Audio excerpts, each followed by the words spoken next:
Good evening. Welcome. Thank you for coming.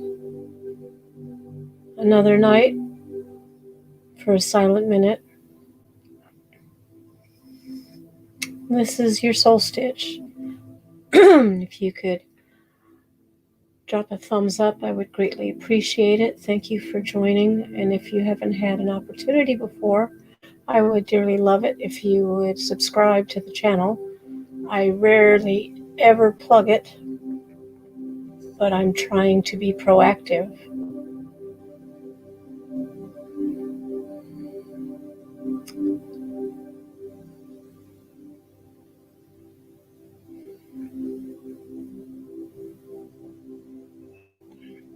I drank my water too fast. Welcome, welcome. I'm going to go ahead and begin with just a really quick summary of what the silent minute is, its history. A warning: do not eat a piece of chocolate when you're planning on talking because it garbles up everything.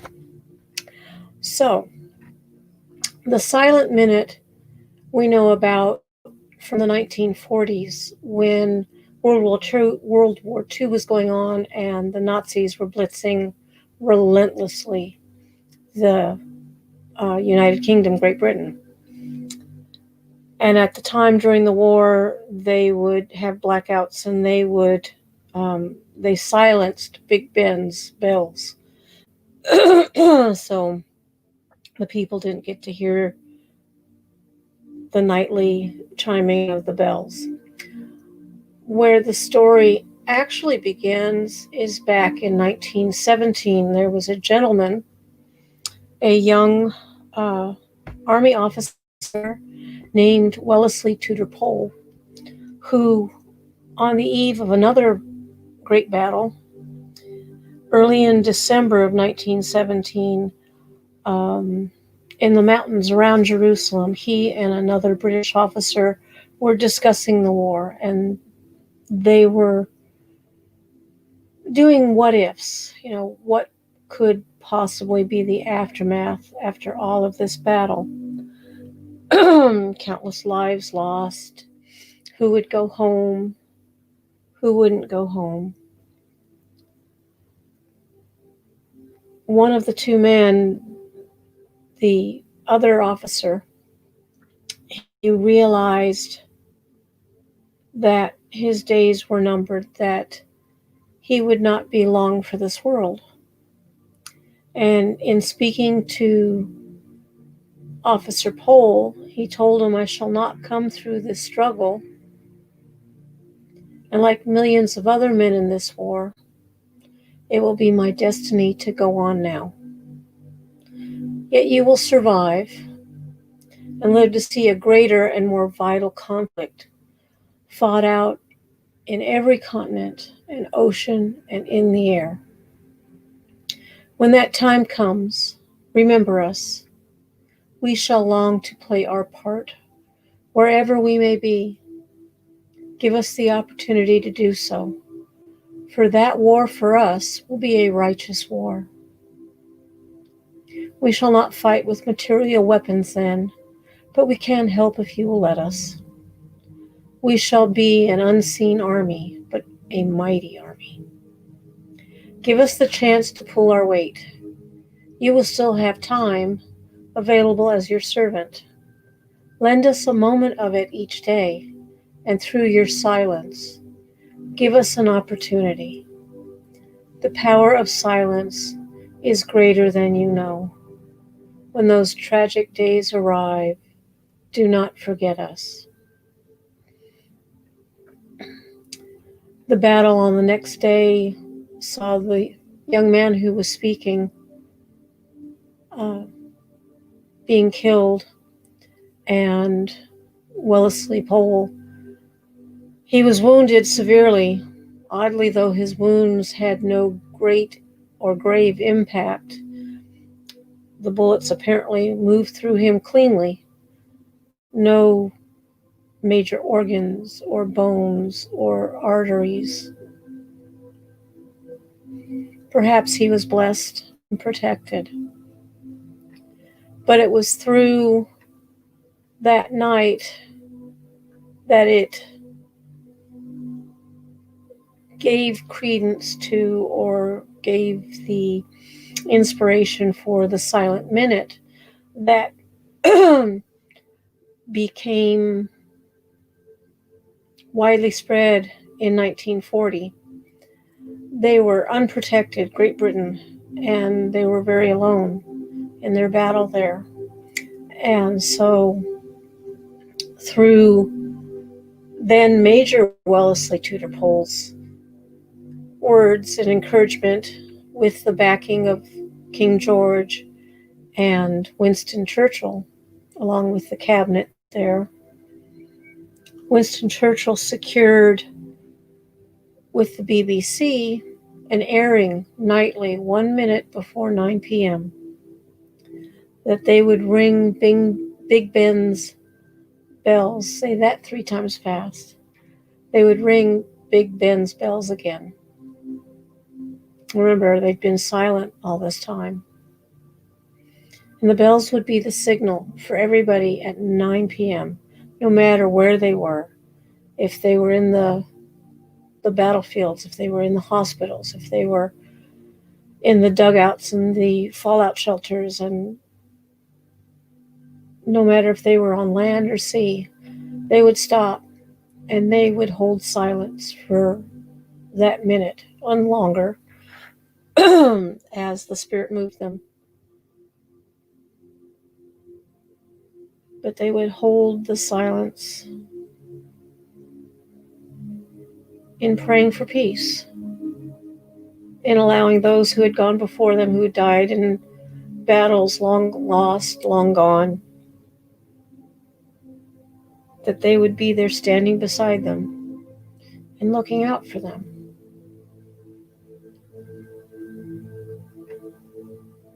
After the hostilities in Europe had ended in 1945, there was a high-ranking German officer who was questioned by a British intelligence officer, asking him what he thought was that turning point, what led to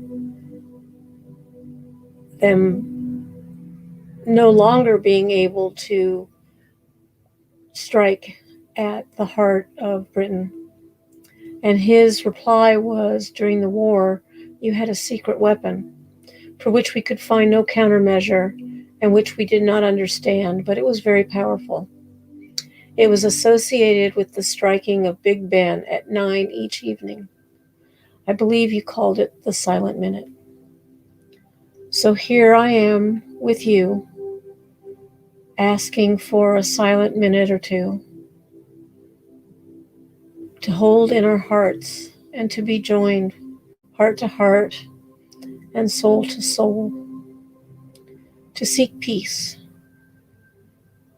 to seek calm and clarity presence of mind to send hope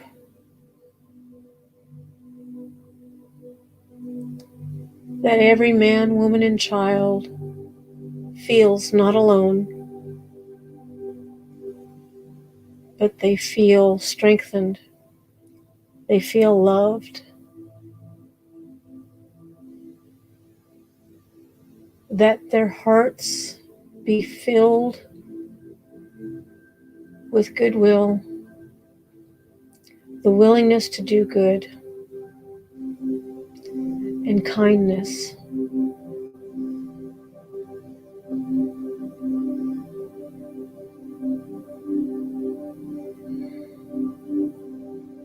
We are not alone. We have an unseen army at our side always.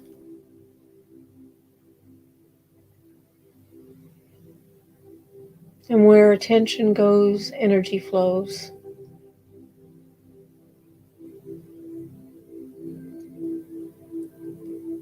So if you take a moment, close your eyes, take a nice slow breath in.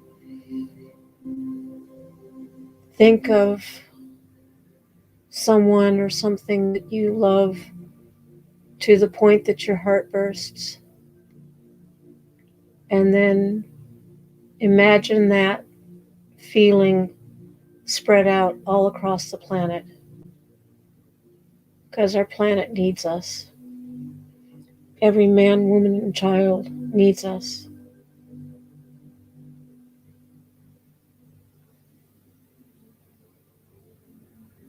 I love you for being here.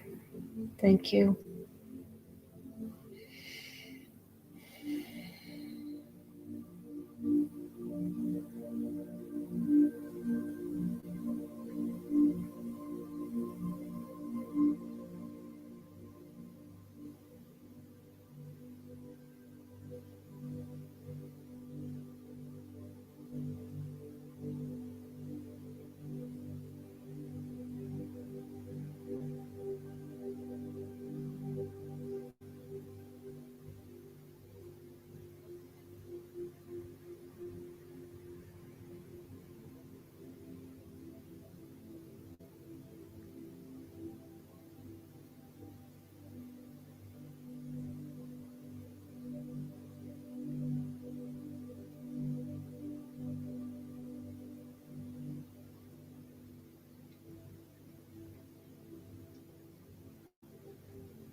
Hello, sweet Angela.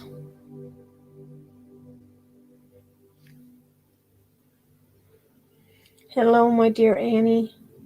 I love you. Love you both. I hope Mindy's okay.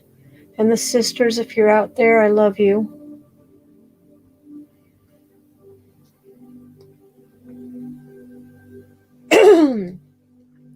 I think we are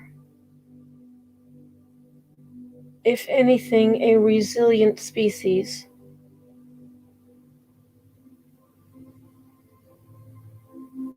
We have strength that we can pull upon when we least expect it. We can bounce back from insurmountable odds. And we can claim faith, we can claim outside sources, we can claim sheer determination.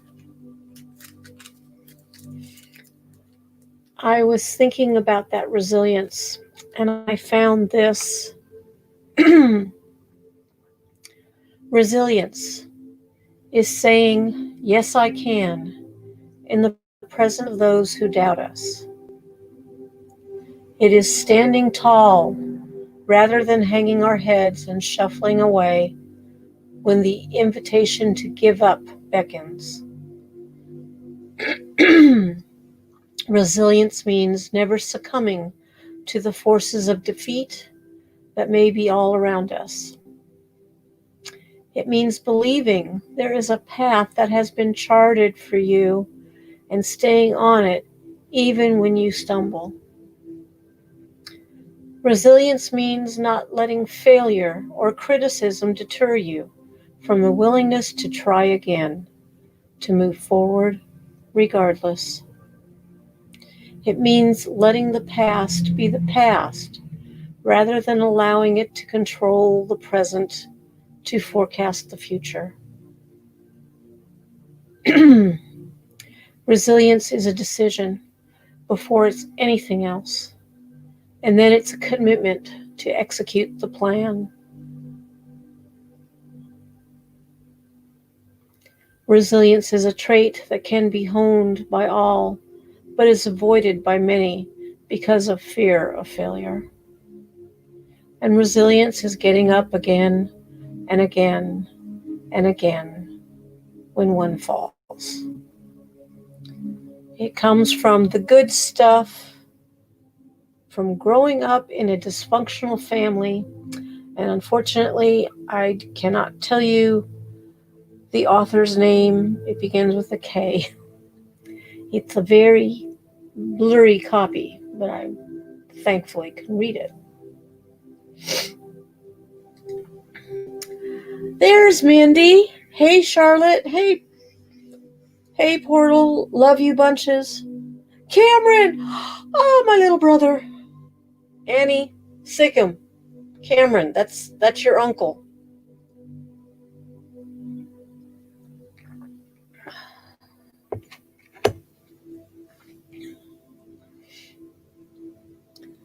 Let's see. Seeing everybody after I come back to the page just blew me away and makes my heart just burst. Let's see. There was one more I wanted to read for you. Let me see. Oh, this is a life quote. Infuse your life with action. Don't wait for it to happen. Make it happen. Make your own future. Make your own hope. Make your own love. And whatever your beliefs, honor your Creator, not by passively waiting for grace to come down from upon high, but by doing what you can to make grace happen yourself, right now, right down here on earth. That was by Bradley Whitford.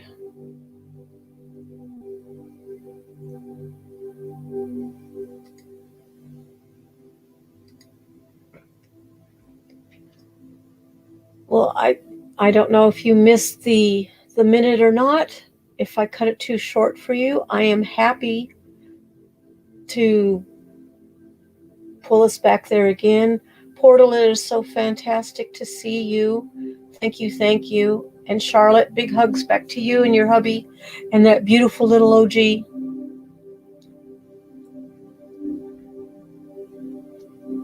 It feels like Monday to me. It's not, right? Yes, please. Thank you, Portal. Support. Thumbs up, everybody. I greatly appreciate that. It is a fantastic day. The weather was great. a little moderate on the overcast, but other than that, it stayed actually kind of unseemingly. The internet, it clipped.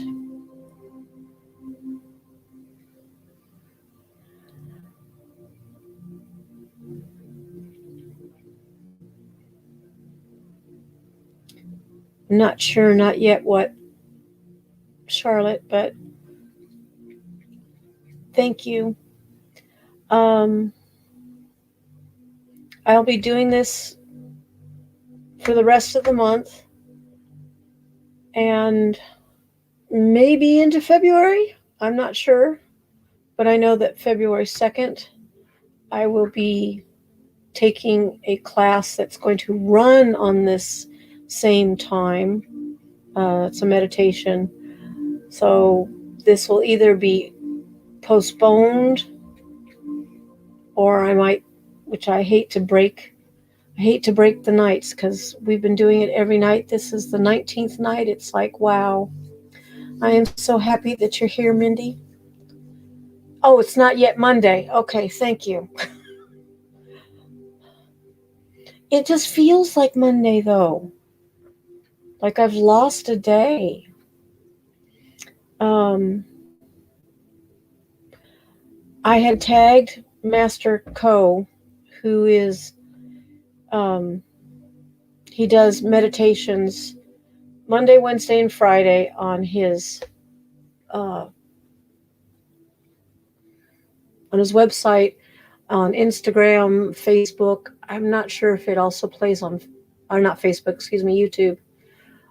He's a beautiful man, full of energy, and no holds barred. It's like chop chop. You know, he doesn't coddle anybody. So if some things kind of get a little hard to take, he'll tell you right now, if I'm not right for you, see you later, bye. No hard feelings. And I like him for that.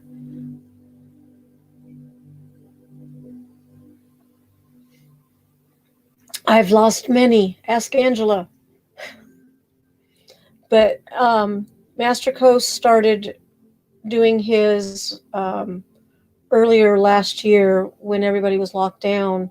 He started doing Monday, Wednesday, Friday, twice a day. So in California, it ran, for here in Texas, it was 10 o'clock California time, and then 6 p.m. California time. Unless he was doing some of his, because he does demonstrations and he teaches all across the country. And then when we had the riots, he started doing a Tuesday and Thursday as well. And it was funny because I had started doing that. And so I just wanted to honor him. He's a good man with a great heart. And when you watch him, he genuinely loves what he's doing. And he loves this country and all countries. He loves the earth. And so he backs it with a punch. So if you haven't heard of him, just do a search for Master Co, C-O, and he has all kinds of things on his website, masterco.org, I think it is. And but I've been studying him since 2010. It's a long time, actually. Anyway, there you have it. That is the news that I have for today. I think you probably would like him. Like I said, he's from the Philippines, but I don't know how long he's been in the United States. A long time. And he's just very no nonsense. He started his path as an engineer. So when he started learning about the energy healing, it was out of desperation. and his wife had fallen from a 14-foot ladder and broke her hip on the cement. And so, rushing her to the hospital and stuff, and the doctor said it would be about 5.5 weeks or longer before she'd even be able to walk. And Master Co was like, well, that's not acceptable. Can't do that. And so, because I guess, I don't know the situation, he never elaborates when he tells the story. He's just trying to make a point. And he spoke of how he went to his teacher and started learning, and then brought that home and would work on his wife 3-4 times a day. And in about 2.5 weeks, she started walking. And then, and he kept working with the energy and working on her. And he said that she was actually running within a few weeks after that.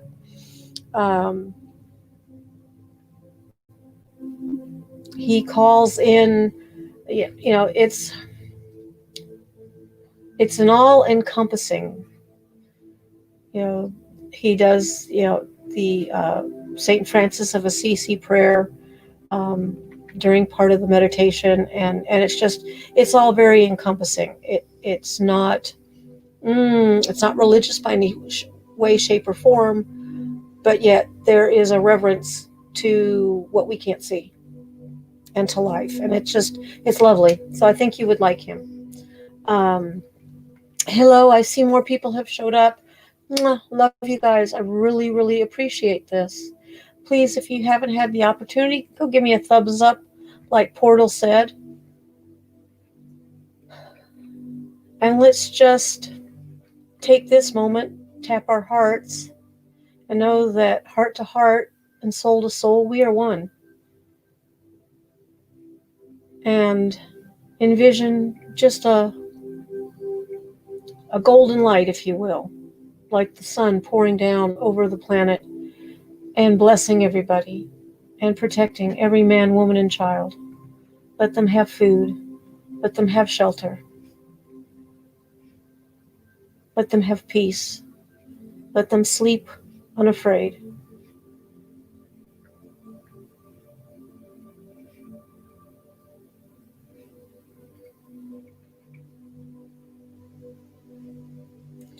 And I ask if there are anybody in need of healing that weighs on their mind, to just hold them in that golden light.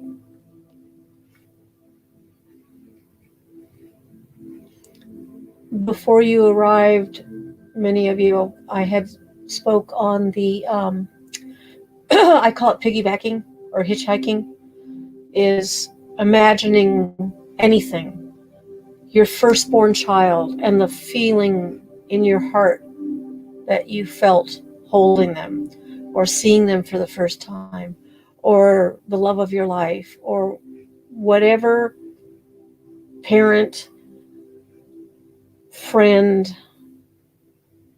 whatever it is that you can grasp onto with that love, and really feel it, really make it concrete, like you are in that moment all over again. And then that love that you are expressing, that you're feeling in your heart, then share that out onto the planet. Share that out onto your friends and family. See them with this light flowing from your body, this love, this genuine compassion, unconditional love, joy, and flood them with that feeling. Works wonders. And on that note, I've actually made it to 30 minutes. So I want to thank everyone again. And I look forward to seeing you tomorrow night. Same bat channel, same bat time. You make my heart full. Thank you all. I love you so much. Look at the camera, not at the chat. I'm learning. Thank you again. Blessings to all. Mitakoye Washin, all my relations. We are one. Night.